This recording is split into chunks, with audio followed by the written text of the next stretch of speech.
ሰበር ዜና ሰላም ፍቅር ይስጥልኝ የተከበራችሁ ቤተሰቦቻችን ዛሬ ግንቦት 24 ያሉትን አበይትና ሰበር መረጃዎችን ይዘን ቀርበናል። እስከ ዜናዎቹ ፍጻሜ ድረስ አብራችሁን ቆዩ። ለዚህ ቻናል አዲስ ሆናችሁም ሰብስክራይብ የምትለዋን በተን መጫኑትን አይርሱ። በቅድሚያም አርዕስተ ዜናዎቹን የማስከትልም ይሆናል። ሰባተኛው ጠቅላላ ምርጫ በልዩ ልዩ ክስተቶች እየተካሄደም ይገኛል። ጠቅላይ ሚኒስትር አብይ አህመድ ድምጻቸውን በሰጡበት ወቅት ያስተላለፉት የሚያሳስብ እንዲሁም ህዝቡን የሚያስጨንቅ መልእክት አለ። በመቶዎች እንዲሁም በሺዎች የሚቆጠሩ ቦምቦችን ስንለቅም ቆይተናል የሚል አስደንጋጭ መግለጫንም ሰጥተዋል። እሱንም ወደ እናንተ የምናደርስ ይሆናል።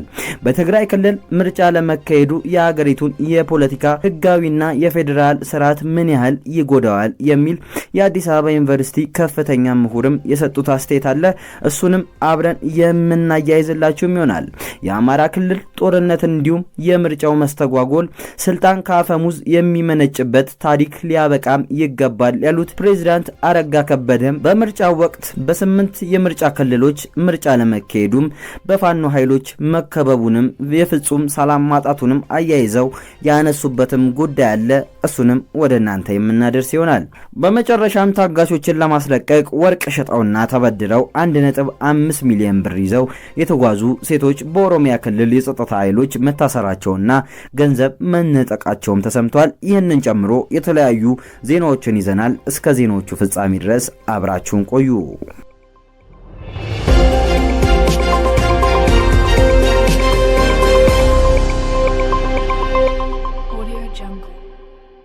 ወደ መጀመሪያው ዋነኛ አጀንዳችን ስንሸጋገር ዛሬ ሰኞ ግንቦት 24 2018 ዓመተ ምህረት በመላው ሀገሪቱ እየተካሄደ የሚገኘው ሰባተኛው ጠቅላላ ምርጫ እጅግ አነጋጋሪ በሆኑ ክስተቶችና መግለጫዎች ታጅቦ ውሏል። ይህ ምርጫ ሀገሪቱ ካለችበት ውስብስብ የፖለቲካና የጸጥታ ችግር አንጻር በከፍተኛ ስጋትና ጥበቃ ውስጥ ነው የሚካሄደው። ዕለቱ እጅግ አነጋጋሪ የነበረው በተለይም የሀገሪቱ ከፍተኛ አመራሮች ድምጻቸውን በሰጡበት ወቅት ባደረጓቸው ንግግሮች ነው። ጠቅላይ ሚኒስትር አብይ አህመድ እንዲሁም ለሰባተኛ ጠቅላላ ምርጫ ድምጻቸውን ለመስጠት በትውልድ አካባቢያቸው በኦሮሚያ ክልል ጅማ ዞን በሻሻ ከተማ ላይ ተገኝተው ነበር። ድምጻቸውን ከሰጡ በኋላ ለጋዜጠኞች የሰጡት ማብራሪያ በብዙዎች ዘንድ አጀንዳን ያስነሳም ሆኖ ቆይቷል። ጠቅላይ ሚኒስትሩ ሲናገሩ እኔ አሁን ላይ የሚያሳስበኝ መራጩ ህዝብ ሳይሆን የተመራጩ ጉዳይም ነው ብለዋል። ማብራሪያቸውንም ሲቀጥሉ ህዝቡ እጩዎቹን ከመረጠ በኋላ የተመረጡት ሰዎች ህዝቡ በጠበቃቸው ልክ በመታመን እጃቸውና ልባቸው ንጹህ ሆኖ ሳይታክቱ ይህንን ሀገር ለመቀየርና የህዝቡን ውለታ ለመክፈል ምን ያህል ዝግጁ ናቸው የሚለው ነው የሚያሳስበኝ። ጉዳዩ እልህ፣ ቁጣ ወይም አሸንፋለሁ እናሸንፋለሁ ሳይሆን ያመነህን ህዝብ እንዴት አገለግላለሁ የሚለው ነው ብለውም ተናግረዋል። ይሁን እንጂ የጠቅላይ ሚኒስትሩ ንግግር በዚህ ብቻ አላበቃም። ምርጫውን ለማደናቀፍ ሆም ተብሎ የታቀዱ የጸጥታ ስጋቶች፣ የሴራ ሙከራዎች እንደነበረ የጠቆሙት አብይ አህመድ እጅግ አስደናቂና አስፈሪ መረጃን ይፋ አድርገዋል። ይህ ምርጫ እንዲደናቀፍ በመቶዎች የሚቆጠሩ ቦምቦች በየከተማው ሊረጩ አቅደውም ነበር። ማህበረሰብ ውስጥ እግር ኳስ በሚጫወት ሰው ውስጥ ምርጫ በሚያደርግ ሰው ውስጥ ቦምብ ይዞ መግባት ጤነኛ የትግል ስልትም አይደለም ሲሉ በከፍተኛ ምሬትና ቁጣም የገለጹበትም አስተያየት አለ። ይህ መግለጫ ሀገሪቱ ምን ያህል በከፍተኛ የደህንነት ስጋት ውስጥ እንዳለችና የምርጫው ሂደት በምን አይነት አስቸጋሪ ሁኔታ ውስጥ እየተከናወነ መሆኑን ትልቅ ማሳያም ጭምር ነው። በተመሳሳይ ዕለት የአማራ ክልል ፕሬዝዳንት አረጋ ከበደ በባህር ዳር ከተማ በሚገኘው የህዳሴ ምርጫ ጣቢያ ተገኝተው ድምጻቸውን ሰጥተዋል። ፕሬዝዳንቱ በሰጡት መግለጫቸውም ላይ በኢትዮጵያ ታሪክ ውስጥ የመንግስት ስልጣን በአብዛኛው በጉልበትና ከጦር መሳሪያ አፈሙዝ ጋር የሚመነጭ እንጂ ከህዝብ ድምጽ ጋር የሚቀዳ እንዳልነበርም አስታውቀዋል። ፕሬዝዳንት አረጋ ከበደ ሲናገሩም የመንግስት ስልጣን ከአፈሙዝ የሚመነጭ ታሪክ ሊያበቃም ይገባል ሲሉም ተናግረዋል። በሀገር ውስጥ በውጭም ሆነው የሽግግር መንግስትን እንዲመሰረት የሚፈልጉ አካላትም እንዳሉ የጠቀሱት አረጋ ከበደ ነገር ግን በዚህ መንገድ የምናልፈው ከፍተኛ የሆነ ኢትዮጵያን የጸና ስነ ስርዓት ሊኖራትም አይችልም ሲሉ በአስተያየታቸውም ላይ አያይዘው አንስተዋል። ስልጣን በምርጫ እንጂ በጦርነት እንደማይገኝ ማሳየት አለብንም ያሉት አረጋ ከበደ ይሁን እንጂ ይህ ንግግር በአማራ ክልል ውስጥ ካለው ተጨባጭ መሬት ላይ ካለው ሁኔታ እንዲሁም እውነታ ጋር የሚጋጭ እንደሆነ በብዙዎቹ ይተቻል አሉ። በተለይም በጸጥታ ስጋት ምክንያት በክልሉ ውስጥ 8 የምርጫ ክልሎች ምርጫ ሳይካሄድ መቅረቱ ትልቅ ማሳያ መሆኑም ለዚህ ምስክር ነው።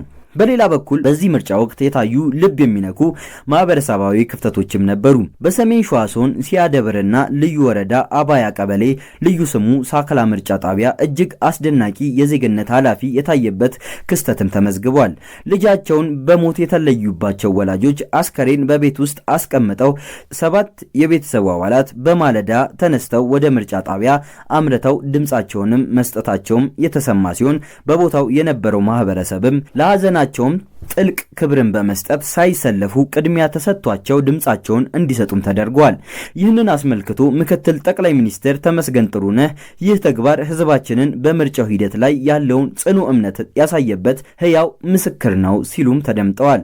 የምርጫ ሂደቱ በበላይነት የያዘው ብሔራዊ ምርጫ ቦርድ ግን የ7ኛውን ጠቅላላ ምርጫ ሂደት ለታዘበ 55 የሀገር ውስጥ የሲቪክ ማህበራት 1572 አስተባባሪዎች እንዲሁም 64770 ቋሚና ተንቀሳቃሽ ታዛቢዎችን ማሰማራቱ አስታውቋል። ከዓለም አቀፍ ታዛቢዎች መካከል በቀድሞ የኬንያ ፕሬዝዳንት ኡሁሩ ኬንያታ የሚመራው 73 አባላትን የያዘው በአፍሪካ ህብረት ቡድን ውስጥ በሻሸመኔ ከተማ ሂደቱን ሲታዘብም ውሏል።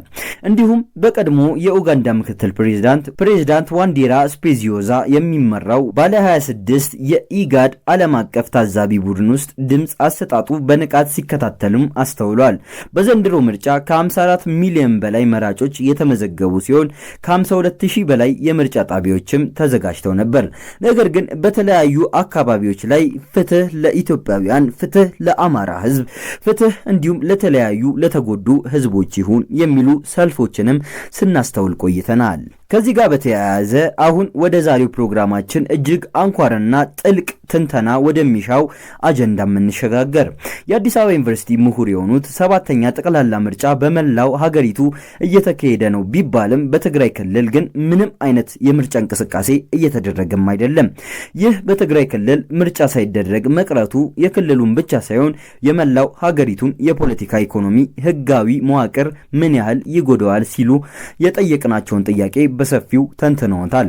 ትንተናውንም ባጭሩ ወደ እናንተ ለማድረስ ያክል የመጀመሪያው ትልቁ ጉዳይ ውክልና ማጣት ነው ሲሉም ገልጸዋል። በህገ መንግስቱ መሰረት እያንዳንዱ ክልል በህዝብ ተወካይ ምክር ቤት በፌዴሬሽን ምክር ቤት ውስጥ የህዝብ ብዛቱ መሰረት ያደረገ ውክልና ሊኖረውም ይገባል። በትግራይ ክልል ምርጫ ሳይካሄድ ሲቀር በክልሉ በፌዴራል ደረጃ ህጋዊና በህዝብ የተመረጡ የተወካዮች አይኖሩትም ማለት ነው። ይህ ማለት በትግራይ ስም በፓርላማ የሚቀመጡ ሰዎች የህዝብ ውክልና የሌላቸው ወይንም ጊዜያዊ የፖለቲካ ስምምነት ውጤቶች ብቻ ይሆናሉ። ይህ ደግሞ የኢፌዴሪ ህዝብ ተወካዮች ምክር ቤትን አጠቃላይ ሀገራዊ እንዲሁም ህጋዊ ሙሉነት ወይም ኢንክሉሲቪቲ በእጅጉ ይጎዳዋል። በሁለተኛ ደረጃ ያነሱት ደግሞ ሁለተኛው ጉዳይ የፌዴራል ስርዓቱ ሚዛን ማናጋቱም ጭምር ነው። ኢትዮጵያ የምትከተለው የፌዴራሊዝም ስርዓት በሁለቱም ክልሎች ውጤት ተሳትፎ፣ እኩልነት፣ ሰጪነት ውሳኔም ጭምር የተመሰረተ ነው። አንድ ሙሉ ክልል ያውም በሀገሪቱ ውስጥ ታላቅ የፖለቲካ ድርሻ ያለው ክልል ከሀገሪቱ ምርጫ ውጪ ሲሆን የፌዴራል ስርዓቱ አካል ጉዳተኛ ይሆናል። ይህ ሁኔታ በትግራይ ህዝብ ዘንድ እኛ የዚህችን ሀገር የፖለቲካ ወሳኝ አካል አይደለንም የሚል የባድነትና የመገለል ስሜትን ሊፈጥርም ይችላል። ይህ ስሜት የመገለል ስሜት ደግሞ ከፕሪቶሪያው የሰላም ስምምነት በኋላ የተገኘው አንጻራዊ ሰላምና ሀገራዊ መግባባት ወደ ኋላ የሚመለስ አደገኛ ክፍተት ሆኖም ሊያገለግል ይችላል ሲሉም ጠቅሰዋል። ሶስተኛውና ዋነኛው ደግሞ የህግ የበላይነትና ከህገ መንግስት ስርዓት አንጻር የሚነሳው ክፍተት ነው። ምርጫ የዲሞክራሲያዊ ስርዓት መገለጫ ብቻ ሳይሆን የመንግስት ህጋዊ ስልጣን ማረጋገጫ ብቸኛ መንገድ ነው። በትግራይ ክልል ምርጫ ሳይደረግ አሁን ላይ ያለው ጊዜያዊ መስተዳድር ሆነ የህወሓት መዋቅር በህዝብ ድምጽ የተረጋገጠ ህጋዊነት አይኖረውም።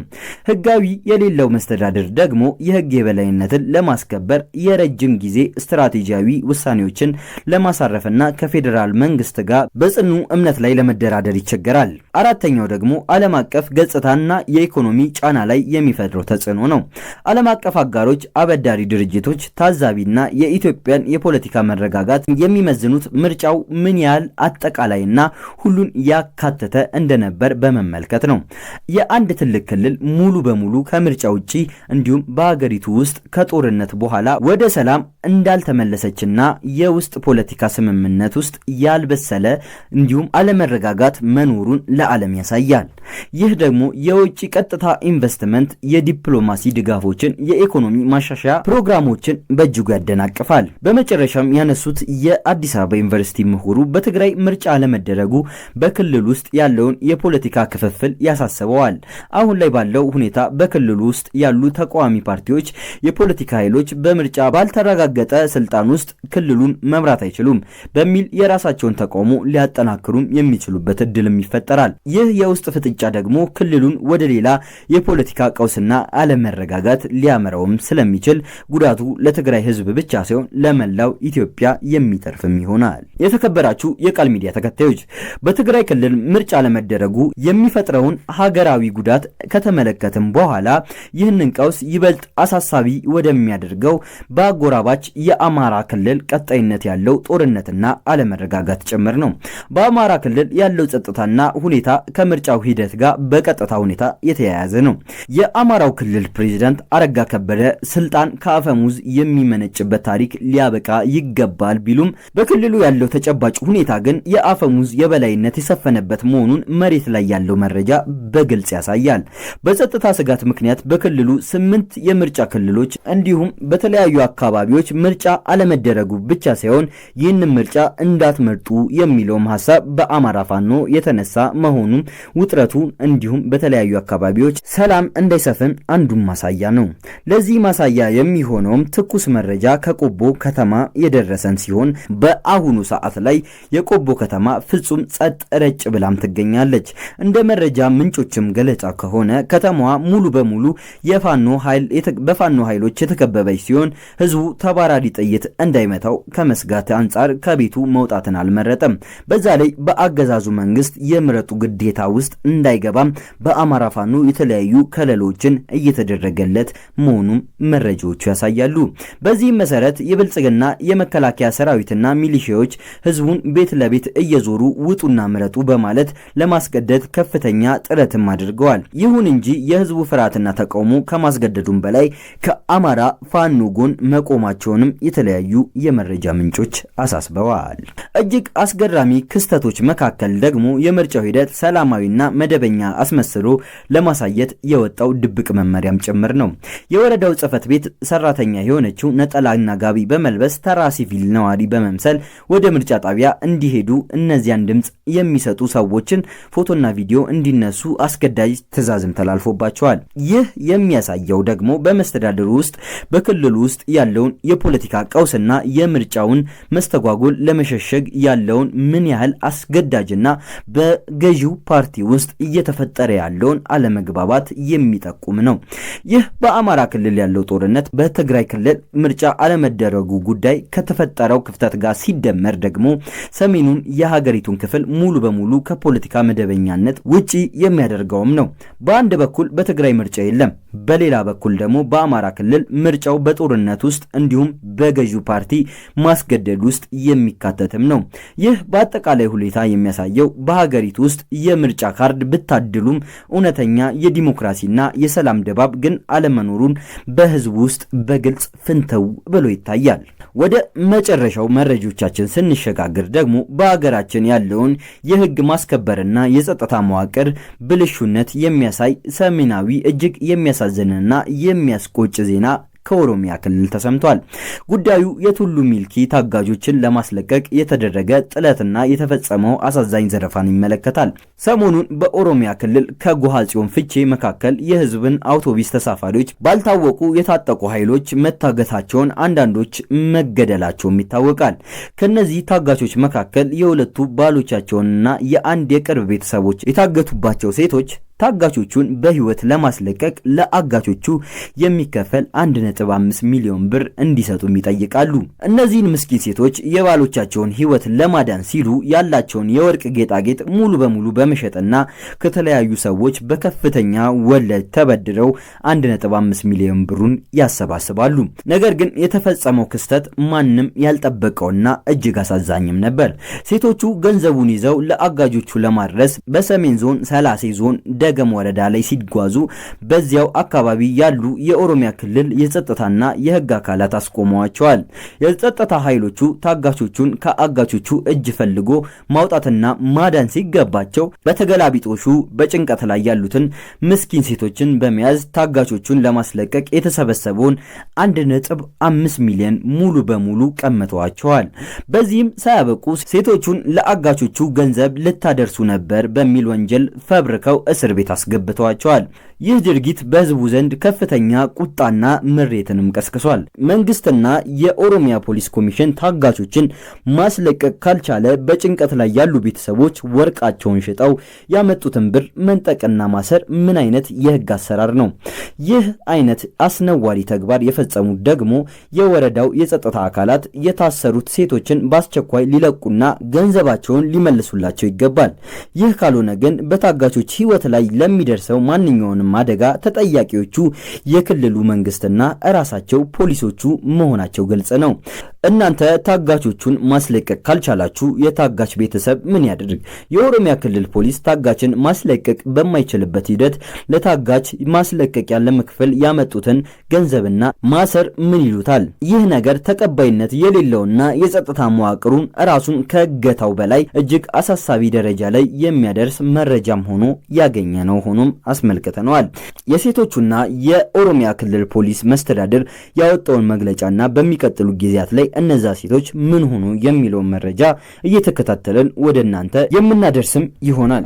የተከበራችሁና የተወደዳችሁ ውድ የቃል ሚዲያ ተከታዮች ለዛሬ ያዝንላችሁ ሀገራዊ ጉዳዮችን የዳሰሰ መረጃዎቻችን ይህንን ይመስሉ ነበር።